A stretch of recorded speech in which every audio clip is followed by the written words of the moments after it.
what can tomorrow's car already do today? Everyone's talking about digitization and self-drive cars. We consider the fully automated or autonomous vehicle to be entirely realistic. This is all happening now. It's no longer the future. Studies by the manufacturers promise a rosy future. But what do things look like in reality? What can tomorrow's car already do today? We're going to show you using the new Mercedes-Benz S-Class as our example. It's always stood for innovation and progress. Karl-Heinz Land, an independent expert on digitization, creates an awareness of the rapidly changing market and the urgency of digital change. The fact is that digitization, something we're all experiencing even in our private lives, is changing the way things are being produced and the services on offer. That in turn is causing the digital transformation. And this is being called the Fourth Industrial Revolution, which will probably have a more lasting effect on our private and business lives than in the first three revolutions since the invention of the steam engine. The latest generation of the Mercedes-Benz S-Class, a preview for international motoring journalists, a very special moment.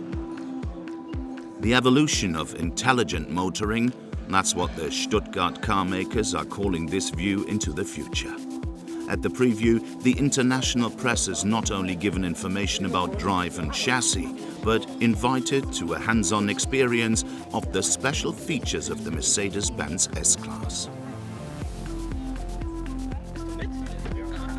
Mercedes has set up a test run especially to simulate realistically critical maneuvers. Engineer Frank-Werner Mohn explains. Completely free, no problem. Yes, let's make a nice journey. But you see it. What do you see? Oh, sorry! Have a look, I'm on the accelerator. You see it? Entirely new in the S-Class, we have a system that allows us to recognize very quickly and reliably any vehicles moving across the field of view. We do this with a camera and radar system, which can each recognize the other vehicle. But we use both to be quite sure we get no false positive, and we can react very quickly to avoid an accident. We will do it a second time, but we will make a little bit different in the maneuver. You say what will happen. Let me know. I don't know. What will happen? We'll crash. We will crash. Hey, it braked, and when the car was through, the brakes went open. The car behind us was not irritated. Of course, we've given the new S-Class the very latest in automated driving. We've raised our assist systems to a new level and tried to give the driver all the little helpers needed to make driving even safer and even more comfortable. These little helpers include the Active Distance Assistant Distronic with the Active Steering Assistant. The two together can support the driver in numerous situations. The Active Lane Change Assistant. In the new S-Class, a light touch on the blinkers, all that's needed to change lanes. The Magic Body Control Chassis with curve function causes this bodywork to tilt by 2.65 degrees towards the inside of the bend, reducing the perceived centrifugal force on the passengers. The Avoidance Steering Assistant can support the driver when pedestrians are recognized within the car's danger zone. The Emergency Stop Assistant with tailback emergency brake function reacts in time before a traffic jam end and can prevent an imminent collision with speeds of up to 100 kilometers an hour. Step by step and year by year, we're adding new functionality to our systems. This highly automated driving is now for the first time at a point where the driver can get on with other things. This means, of course, putting even more technology into the car in order to safely command all situations. Other manufacturers are, of course, researching and developing similar systems on a daily basis. It is a race to digitization, to ever more complex vehicles. Audi, BMW or Toyota, and not forgetting Tesla. They're all exploring the field of autonomous driving and hope to have models on the market within a few years. This is precisely what we want to test, so we carjacked the S-Class to the Frankfurt area, one of Germany's major conurbations. We want to find out what the S-Class can do. How pleasant and comfortable is it for the driver? How does the car behave on winding roads? We get someone who knows all about it to explain it to us. Bernhard Weidemann is Daimler's press spokesman for autonomous vehicles and intelligent drive. When we put this generation of the S-Class on the market in 2013, we introduced the Distronic distance regulator, which also included a steering assistant. It was a distance regulator supported by radar, allowing me to drive as fast as I like, but not faster than the car in front, thus automatically ensuring that I keep my distance. At the same time, as driver, I got this steering support. Another new feature in the S-Class is that we incorporate data from the sat-nav, which are very, very precise, into the driving task. If the consumer doesn't trust these mobility systems, he probably won't use them. That's why it's essential that the consumer should have confidence in the services, the products, and the companies. Then trust becomes a currency in the digital world.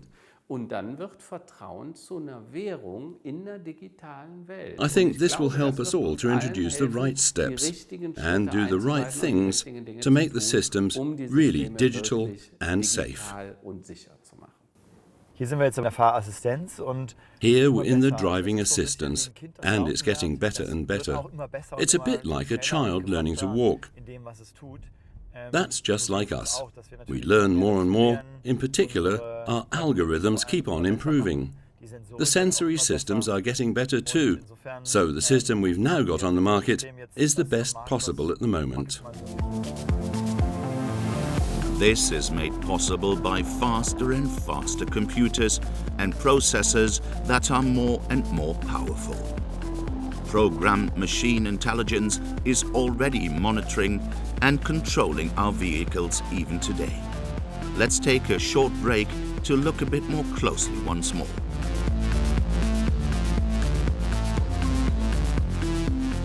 The S-Class has a huge number of sensors incorporated.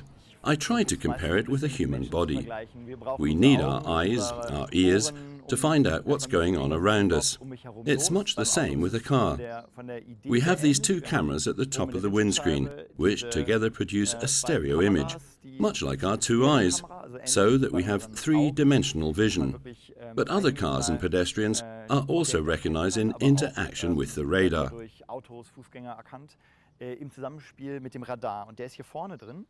That's located here in front, one of several radar sensors. That's behind here. The advantage of radar is that it's very fast. It works at the speed of light. We've taken advantage of the best of everything, the speed of light with the radar, ultrasound for the hearing, so to speak, all round the car, and of course the camera for seeing. And the technology will get even better in the future. The keyword is LIDAR. That's a kind of radar using laser beams instead of radio waves. LIDAR is a system that works with laser beams, an optical system in other words. It is very exact and very fast. It has a range of well over 100 meters, directional of course, and simply provides a further sensory element which can register distances, speeds and objects around the car very exactly. Ford see themselves as pioneers in this field. 2005, the first experimental self-drive generation. 2013, the second LiDAR generation. 2016, Ford and Lexus experiment with the latest generation of LiDAR sensors with ranges of up to 200 meters. Different scenes can be registered simultaneously. Waymo, an American company, is also working on the technical development of autonomous cars, continuing the initial tests of the Google streetcar in cooperation with Fiat Chrysler. Long-term, the focus is intended to be on service provision, for example, driverless taxis, not necessarily with driver-owned vehicles. Who would have thought that we'd be talking about flying cars and self-driving cars, not just in 2040 or 50 in science fiction, but in 2025, 2026?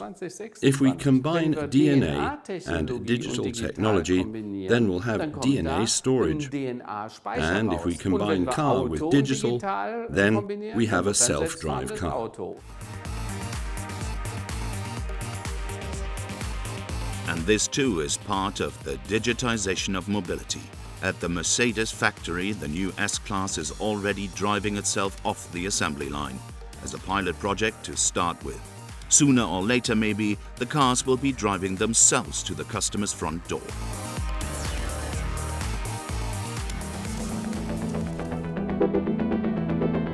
One thing is certain, our cars will be fundamentally different in the future.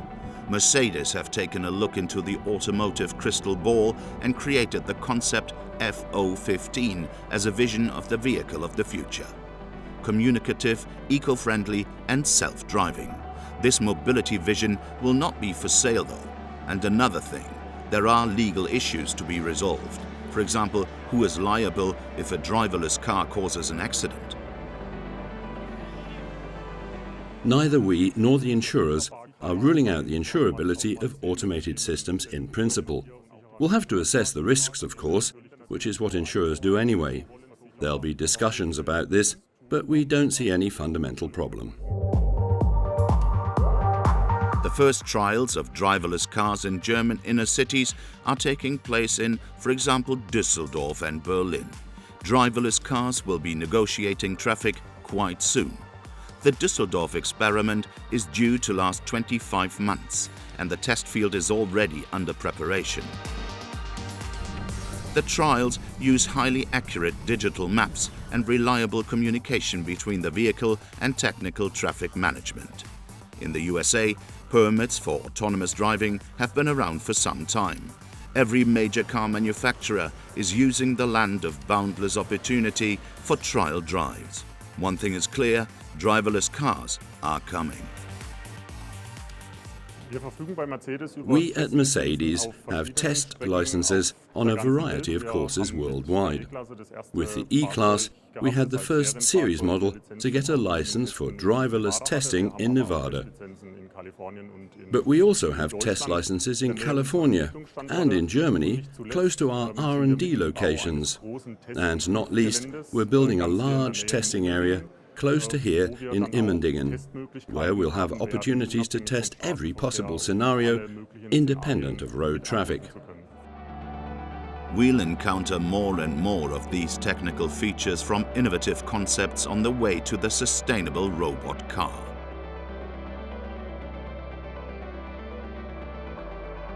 If there are concerns about these visionary technologies, they're due solely to the limited human imagination.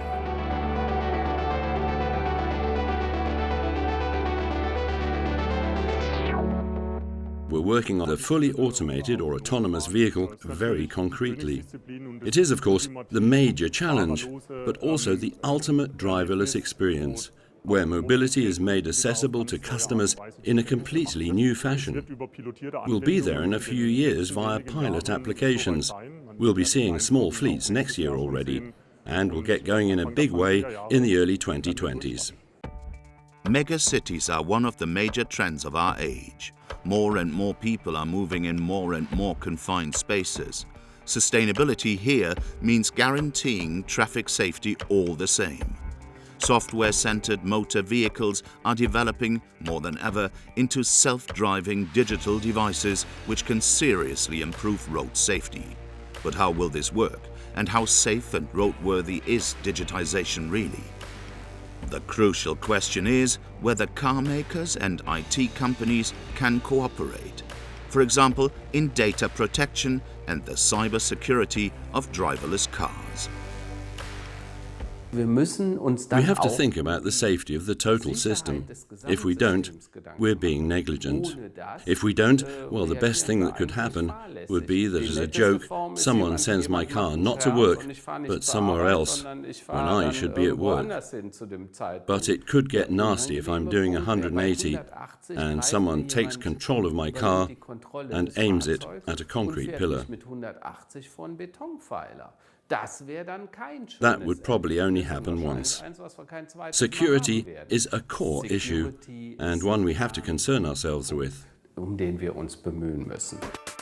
When the S-Class was introduced nearly 50 years ago, in 1972, all of this would have been inconceivable.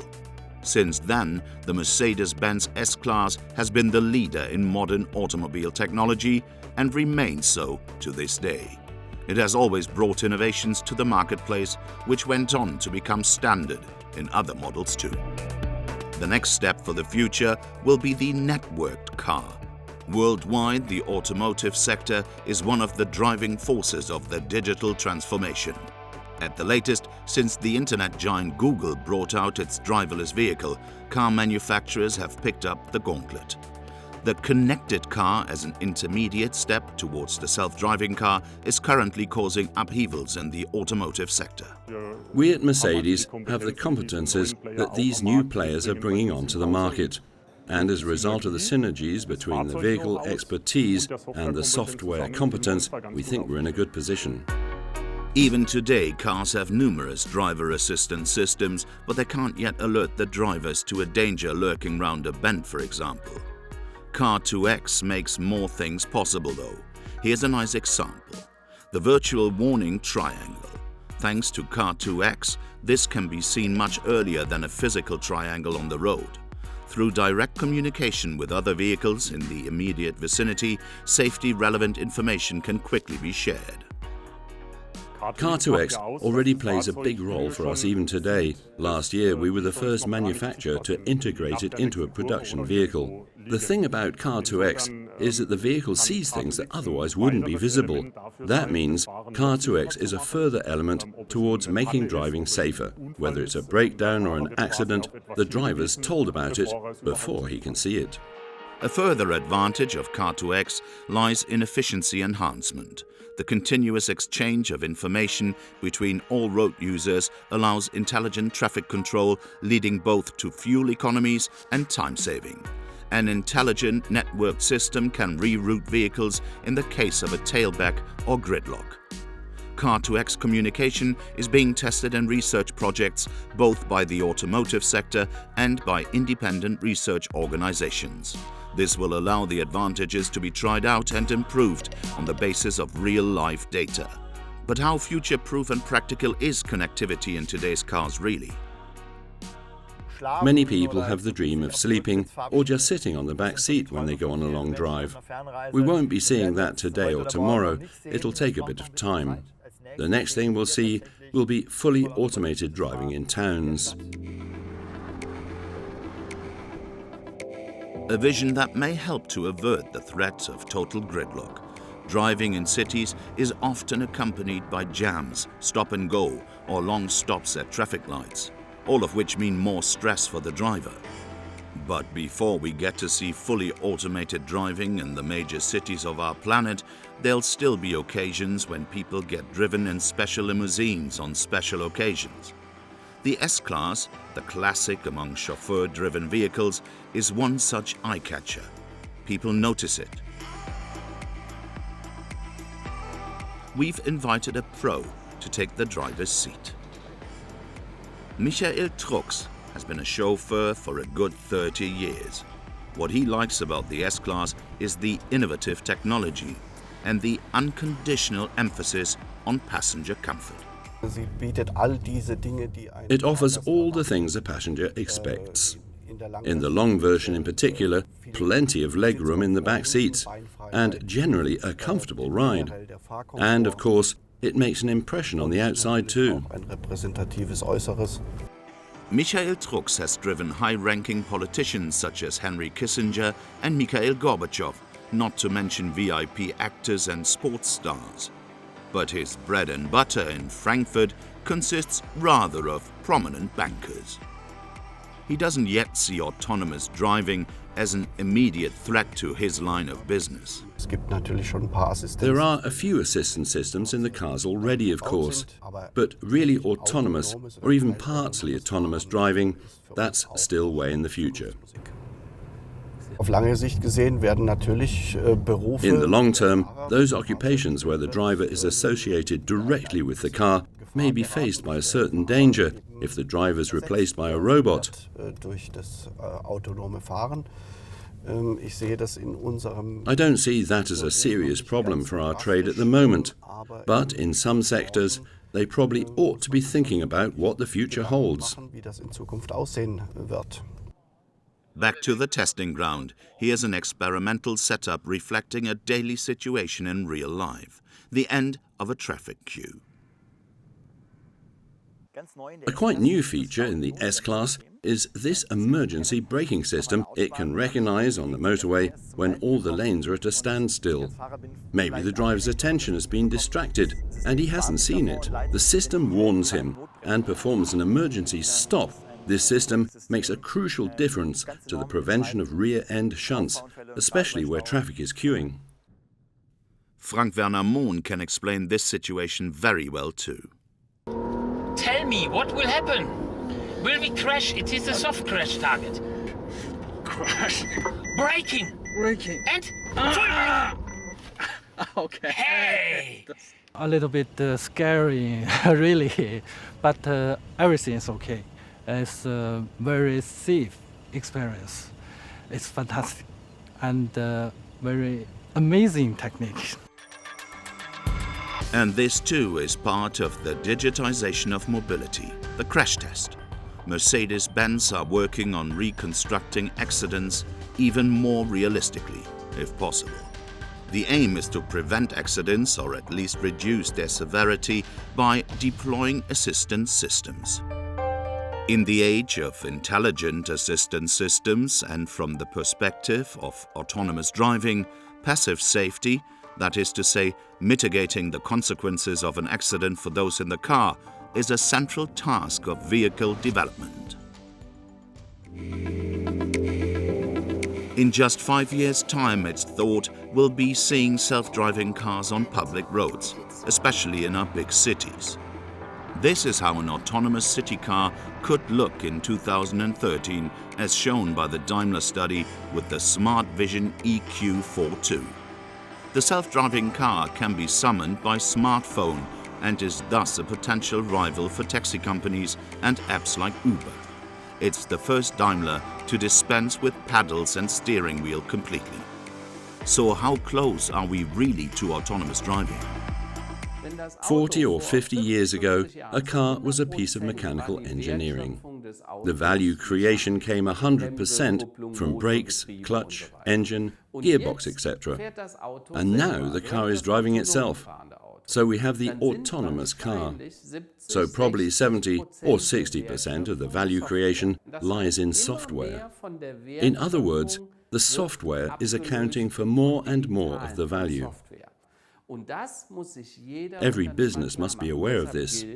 They have to adapt or die. Survival of the fittest, as Charles Darwin said. The best will survive and the others will go extinct. So could the digitization of the automobile lead to a transfer of power from human to computer? No final answer can yet be given to this question. But everyone in the business is clear about one thing. When the first self-driving cars appear in our cities, they will have to share the road space with conventional cars with no automated functions. Even so, in the forges where digital ideas are being hammered out, tomorrow's mobility is being developed. It will take greater account of cooperation between all road users and make even today's driving safer, more comfortable and more efficient.